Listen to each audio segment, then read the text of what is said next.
તમને શું લાગે છે ફ્યુચરમાં કયા એજ્યુકેશન ફિલ્ડ હશે કે જેનું ફ્યુચર એકદમ બ્રાઇટ હશે, સૌથી વધારે સ્કોપ છે ને? 89.6 FM રેડિયો રાજકોટ સાંભળી રહ્યા છો તમે, અને હું છું પૂર્વી તમારી સાથે. એક બેન PhD કરે છે. વિષય કે એવા કયા કયા કોર્સિસ છે કે જેમાં આગળ અભ્યાસ કરવાથી ફ્યુચર એકદમ બ્રાઇટ રહે, અને આખું એમને થીસીસ રેડી કરે છે, અને જ્યારે વાઇવા માટે જાય છે ત્યારે એમને પહેલો પ્રશ્ન પૂછે છે કે તમે તો બધું જોયું, તમને તો બધી ખબર છે કે કયા કયા ફ્યુચરમાં કયા કયા એવા સ્કોપ્સ છે. તમારું કોઈ સંતાન થાય, તમારો દીકરો કે દીકરી થાય તો તમે એને શું બનાવશો? ત્યારે એ બેન બહુ સરસ જવાબ આપે છે કે હું મારા દીકરાને કહીશ કે તું માણસ બનજો, એમાં સૌથી વધારે સ્કોપ છે. અત્યારની એજ્યુકેશન સિસ્ટમ જેની વાત કરીએ તો આ વાત એકદમ સાચી એમાં સાબિત થતી હોય એવું લાગે છે. બહુ ઓછા એવા એજ્યુકેશનલ ઇન્સ્ટિટ્યૂટ રહ્યા છે કે જે ડોક્ટર, એન્જિનિયર, CA કે CS ની સાથે સાથે એક સારા માણસ પણ બનાવતા હોય. ત્યારે આજે હું જે વ્યક્તિ સાથે વાત કરવા જઈ રહી છું, આપણે જે કાર્ય વિશે વાત કરવા જઈ રહ્યા છીએ, મેં કહ્યું ને કે માણસ બનો, એમાં આગળ બહુ સ્કોપ છે. એની સાથે સંલગ્ન થઈ અને કામ કરે છે. બહુ સરસ શિક્ષા રથની શરૂઆત થવા જઈ રહી છે. એ આખું આયોજન શું છે, એની પાછળનું રીઝન શું છે, એની પ્રેરણા કેવી રીતે મળી, કેવી રીતે અલગ અલગ સ્ટુડન્ટ્સ એમાં જોડાઈ શકશે, આ બધા જ સવાલોના જવાબ આપવા માટે ફક્ત વિદ્યાર્થીને કોઈ એક સારી ડિગ્રી કે કારકિર્દીની દરેક રેખાઓ એને અડીને જાય એટલા માટે નહીં, પણ જીવનમાં સાથે સાથે સારું માણસ પણ બની શકે એના માટે સતત કાર્યરત છે.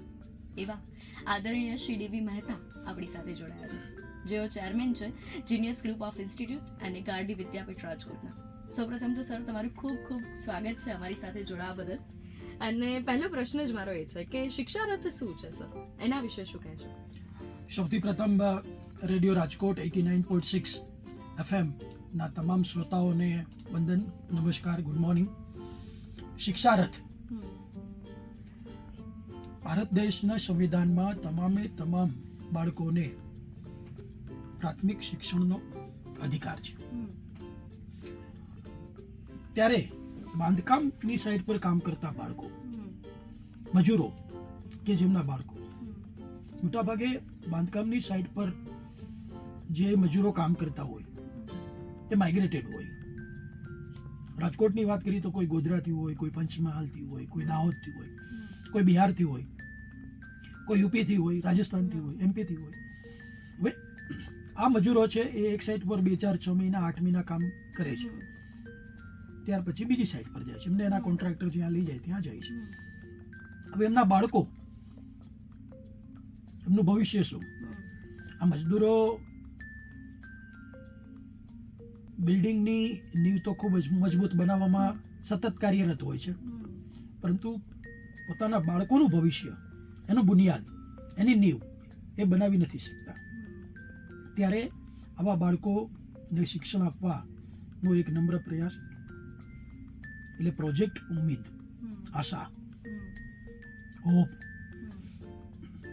જેની નીચે જીનિયસ ગ્રુપ ઓફ ઇન્સ્ટિટ્યુશનના VM મહેતા ફાઉન્ડેશન દ્વારા એક શિક્ષા રથ, કે આ શિક્ષા રથ કે જે હરતી ફરતી પાઠશાળા, ફરતો ફરતો ક્લાસરૂમ હશે, જે એક સાઈડ પરથી બીજી સાઈડ પર જશે, તેના બાળકોને પાયાનું શિક્ષણ આપશે, કે જેમાં ભાષા ગુજરાતી અથવા હિન્દી, ગણિત, સામાન્ય જ્ઞાન અને એમનું પર્સનલ હાઇજીન, પર્સનલ કેર, એમની પોતાની સ્વચ્છતા, આટલા મુદ્દા ઉપર શિક્ષકો એમને બચ્ચાઓને ટ્રેનિંગ આપશે.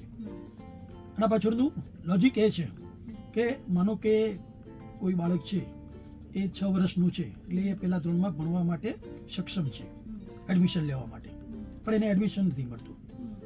2 વર્ષ પછી એ બાળકના પિતા જે છે એ ફરીથી પોતાના દેશમાં એટલે કે પોતાના વતનમાં જાય છે. ત્યારે 8 વર્ષનો છે. હવે એને ત્યારે 3જા ધોરણમાં એડમિશન મળી પણ જાય, રાઇટ ટુ એજ્યુકેશન બી છે, પરંતુ એની કેપેસિટી નથી 3જા ધોરણમાં ભણવાની. એટલે આ બાળકોને જો આપણે પાયાનું શિક્ષણ આપી શકીએ તો એના જીવનમાં ઉજાસ, ઉમ્મીદ, હોપ, આશા એ પ્રશ્ને એ ઉદ્દેશ્યથી અમારા પૂજ્ય પિતાશ્રીની ગઈકાલે પુણ્યતિથિ હતી. એ પેલી પુણ્યતિથિ નિમિત્તે અમે આ શિક્ષા રથ એનું લોન્ચિંગ કર્યું છે. અને લગભગ એક શિક્ષા રથ એ 150થી 180 આવા બાળકોને શિક્ષણ આપી શકશે. હવે અમારા સર્વેની વાત કરી રાજકોટમાં, અમે ખૂબ સર્વે કર્યો તો અમારા સર્વે મુજબ રાજકોટમાં આવા 6 થી 10,000 બાળકો છે. કેમ કે અમે રાજકોટ બિલ્ડર એસોસિએશન ને પણ અમે સાથે રાખેલું છે. અમે એમના બિલ્ડર્સને પણ મળેલા છે, જુદી જુદી સાઇટનો અભ્યાસ કર્યો છે, આખા રાજકોટનો સાયન્ટિફિક સર્વે કરેલો છે. એટલે ઘણી વખત કેવું હોય કે તમારી સેન્સિટિવિટી સાથે જો સાયન્ટિફિક અને સિસ્ટમેટિક એપ્રોચ ના હોય તો તમારે જે ખરેખર કામ કરવું છે એ માટેની તમારી તૈયારી હોય પરંતુ પ્લાનિંગ ના હોય, પોઝિટિવ આઉટકમ્સ ના આવી ના શકે. આવે. એટલે એન્ડ રિઝલ્ટ આપણે જે મળવું જોઈએ ના મળે. એટલે મેં એનો સાયન્ટિફિક અને સિસ્ટમેટિક અમે સર્વે કર્યું. રાજકોટમાં લગભગ 1500 થી 2000 નાની મોટી સાઇટ છે. અમે પહેલાં લગભગ 60 સાઇટનો અભ્યાસ કર્યો. એમાં અમને 550 જેટલા આવા બાળકો મળ્યા કે જે 4 થી 10 વર્ષના હોય. અને આ બાળકોમાંથી ફક્ત 10% બાળકો પાસે પાયાનું અક્ષર જ્ઞાન હતું અથવા એ સ્કૂલે જતા હોય. દેટ મીન્સ કે એવરેજ 7-8 બાળકો 9 બાળકો એક સાઇટ પર. નાની મોટી સાઇટ કાઉન્ટ કરીએ તો બી રાજકોટમાં 6 થી 10,000 બાળકો આવા હશે કે જે આ શિક્ષણથી વંચિત હશે. હવે આ તો રાજકોટની વાત છે. રાજકોટ જેવા તો હિન્દુસ્તાનમાં લગભગ 101 જેટલા સિટી હશે, રાજકોટ જેટલી પોપ્યુલેશન. દરેક જગ્યાએ આ પ્રકારનું ઇન્ફ્રાસ્ટ્રક્ચર ડેવલપમેન્ટ થતું હશે, દરેક જગ્યાએ આ પ્રકારની પરિસ્થિતિ હશે. ત્યારે આ એક એવો વિચાર કે જે વખતે રાજકોટના તમામ બાળકોને અને પછી એનાથી પ્રેરણા લઈ અને અન્ય શહેરોમાં પણ જો આ પ્રકારની મુહિમ થાય તો મને એવું લાગે છે કે એક સામાજિક, શૈક્ષણિક અને આર્થિક સમાનતાની દિશામાં એક મોટું પગલું લેવાશે. આજે શિક્ષા રથ છે એ જઈ અને વીકમાં અમુક દિવસો માટે એજ્યુકેશન આપશે કે વીકલી પ્લાનિંગ છે કે કેવી રીતે કામ કરશે? એક્ઝેક્ટલી. આ શિક્ષા રથ એક સાઇટ ઉપર એક વીકમાં 2 વખત જશે અને બાકી આ બચ્ચાઓને એમનું હોમવર્ક અને ક્લાસ વર્ક આપશે. અને સાથે સાથે અમે એમને તમામ પ્રકારની text book, notebooks, stationery, school bag, shoes, uniform, even toiletries કે આ બચ્ચાઓને બ્રશ કરવાનું, પોતાનું પર્સનલ કેર માટે, નાહવાના માટે સાબુ, આ તમામ પ્રકારનું માર્ગદર્શન આ શિક્ષા રથના માધ્યમથી આપવામાં આવશે. જેથી કરી અને લગભગ એક બસ દ્વારા 150 થી 200 જેટલા બાળકોને શિક્ષણ આપી શકાય. આ તમે કહ્યું કે પ્રોજેક્ટ ઉમ્મીદ અંતર્ગત આ શિક્ષા રથની શરૂઆત થઈ છે. પ્રોજેક્ટ ઉમ્મીદ શું છે? ઓકે, લોક હું લગભગ જાન્યુઆરી મહિનામાં એક કન્સ્ટ્રક્ટની સાઇટ પર ગયો. મેં ત્યાં જોયું કે શિયાળાની ઠંડીમાં સવારે લગભગ 9 વાગ્યા હશે તો 8-10 બાળકો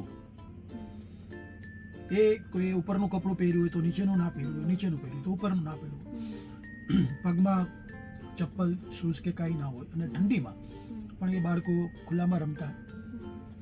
ત્યારે એક સ્પાર્ક, હું તો સાઇટ પર હું ઘણી વખત ગયો હોઈશ કે પહેલી વાર કોઈ કન્સ્ટ્રક્શનની સાઇટ ઉપર નથી ગયો. સેમ અન્ય લોકો પણ જતા હશે પરંતુ કોઈ એવો સ્પાર્ક કુદરતી અથવા માતા પિતાના તરફથી કોઈ એવો મેસેજ કે જેના આધારે અમને એવું થયું કે આ બાળકો માટે કંઈ કરવું જોઈએ.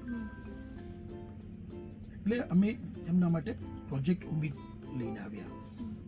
શિક્ષા રથ છે એક આ ઉમ્મીદનો ભાગ છે. કેમ કે અમે એવું માનીએ છીએ કે જો બિલ્ડર્સ તૈયાર થાય તો પોતાની સાઇટ પર પણ એ જગ્યા આપી શકે. કેમ કે તમારું એક બિલ્ડિંગ ગ્રાઉન્ડ પ્લસ 6 ફ્લોર છે, 8 ફ્લોર છે, 10 ફ્લોર છે, તો જ્યાં સુધી કમ્પ્લીટ નથી થતું ત્યાં સુધી તો પોઝિશન તમે કોઈને આપવાના નથી. તો ગ્રાઉન્ડ ફ્લોર પર તમે સેફ 600-800-1000 ફૂટ જગ્યા આપો તો આજુબાજુની સાઇટ પરથી પણ બાળકો આવી શકે અને ત્યાં સેફલી આ બાળકોને ભણાવી શકાય એવી પણ અમે વ્યવસ્થા રાખી છે. Stackable tables, stackable chairs, writing pads, folding white boards, આ બધી વ્યવસ્થા અમે રાખી છે. જેથી કરીને કન્સ્ટ્રક્શનની સાઇટ પર આ કામ થઈ શકે. કેમ કે જો રાજકોટની વાત કરીએ તો મેં જેમ વાત કરી કે 6 થી 10,000 બાળકો હોય આવા, તો તે 40 થી 60 જેટલી બસની જરૂર પડે. હવે 40 થી 60 બસ, આમ જોઈએ તો બસનું જે ટ્રાવેલિંગ છે, ડીઝલ છે, ઓવરઓલ ઇટ્સ નોન પ્રોડક્ટિવ. તો જો બિલ્ડર્સ સાઇટ પર એના માટે જગ્યા આપે, અને અમને પૂરી આશા, વિશ્વાસ અને શ્રદ્ધા છે કે બિલ્ડર્સ અમને જગ્યા આપશે જ. અમે રાજકોટ બિલ્ડર એસોસિએશનનો પણ આના માટે સંપર્ક કર્યો, and they were very happy to join this project. Rajkot collector શ્રીને અમે મળ્યા, he was also very happy. એમને પણ એમ કીધું કે ભાઈ કલેક્ટર ઓફિસ તરફથી અમે અમારી પાસે જૂની બસ છે, એ બસ અમે આ પ્રોજેક્ટ ઉમેદમાં કન્વર્ટ કરવા માટે આપશું. તો આમ આ પ્રોજેક્ટ ઉમેદ વિશેની વાત છે. કોઈ રાજકોટ વાસીઓને એવા ઘણા બધા, તમે જે કામ કરો છો, હમણાં થોડા દિવસ પહેલા જ મેં એક ઇન્ટરવ્યુ કર્યું કે જેમાં એક ભાઈ છે કે જે આવી રીતે ઓવરબ્રિજ છે આપણે જેટલા, એની નીચે કેટલા બધા એવા બાળકો હોય છે કે જે કદાચ કંઈક વેચી કિચન્સ કે એવું કંઈક સેલ કરતા હશે, એ એમને એજ્યુકેશન આપે છે. તો કોઈને વોલેન્ટરી જોડાવવું હોય આ તમારા જે આ સેવા યજ્ઞમાં, તો કેવી રીતે જોડાઈ શકશે? અમને કહેતા ખૂબ જ આનંદ છે કે અમે આ પ્રોજેક્ટ જ્યારે લોન્ચ કર્યો તો અમને એટલા બધા લોકો તરફથી એનો રિસ્પોન્સ મળ્યો છે કે we want to contribute, we want to participate. અમે વિદ્યાર્થીઓને ટેક્સ્ટ બુક આપવા માંગીએ છીએ, અમે વિદ્યાર્થીઓને યુનિફોર્મ આપવા માંગીએ છીએ, અમે વિદ્યાર્થીઓને ભણાવવા માટે આવવા માંગીએ છીએ, અમે એમને સ્ટેશનરી આપવા માંગીએ છીએ. તો બધા લોકોમાં સેન્સિટિવિટી હોય જ છે. જસ્ટ તમારે એ સેન્સિટિવિટી છે એને જગાવવી પડે છે. એટલે માણસ સ્વાભાવિક સેન્સિટિવ હોય જ છે, પરંતુ એ સેન્સિટિવિટી તમારે જગાવવી પડે છે. એટલે આવા જે યુવાનો છે જે વોલન્ટિયરી આમાં જોડાવા માગે છે, દે આર મોસ્ટ વેલકમ. અમને એના માટે ખૂબ જ આનંદ થશે કે આવા વિદ્યાર્થીઓ, આવા યુવાનો જો આગળ આવે તો આ મુહિમ છે એ વધારે ઝડપથી, વધારે સારી રીતે અને વધારે મોટા પાયા પર આગળ વધી શકશે. કોન્ટેક્ટ કેવી રીતે કરી શકશે? કોન્ટેક્ટ માટે આપને વાત કરું તો અમે એમનું એક વેબસાઇટ ક્રિએટ કરેલી છે, અને એ વેબસાઇટ પર આ તમામ ડિટેલ્સ છે. સાથે અમારો કોન્ટેક્ટ નંબર પણ છે, જે કોન્ટેક્ટ નંબર પણ એના દ્વારા પણ કોન્ટેક્ટ થઈ શકે છે. અને અત્યારે હું જ આ કોન્ટેક્ટ નંબર છે એ મારી પાસે રાખું છું, બિકોઝ ઇનિશિયલી આઈ વોન્ટ કે હું જ આ જે અમારો પ્રોજેક્ટ છે એને લીડ કરું.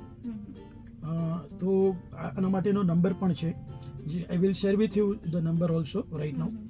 તો ઇટ ઇઝ 8203 09441.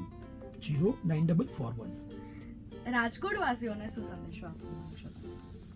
રાજકોટ વાसियों संदेश ये છે कि जिंदगी की कई उड़ानें अभी बाकी है, जिंदगी की कई उड़ानें अभी बाकी है, जिंदगी के कई इम्तिहान अभी बाकी है, जिंदगी की कई उड़ान अभी बाकी है, जिंदगी के कई इम्तिहान अभी बाकी है.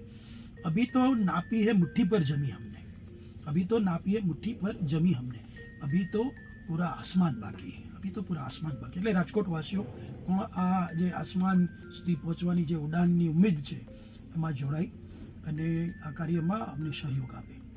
ખૂબ ખૂબ આભાર સર તમારો, તમે અમારી સાથે જોડાયા અને કોઈ પણ રીતે અમે તમારા સેવા યજ્ઞમાં એવું યોગદાન આપી શકીએ એના માટે તત્પર રહેશું. Thank you so much sir. Thank you very much.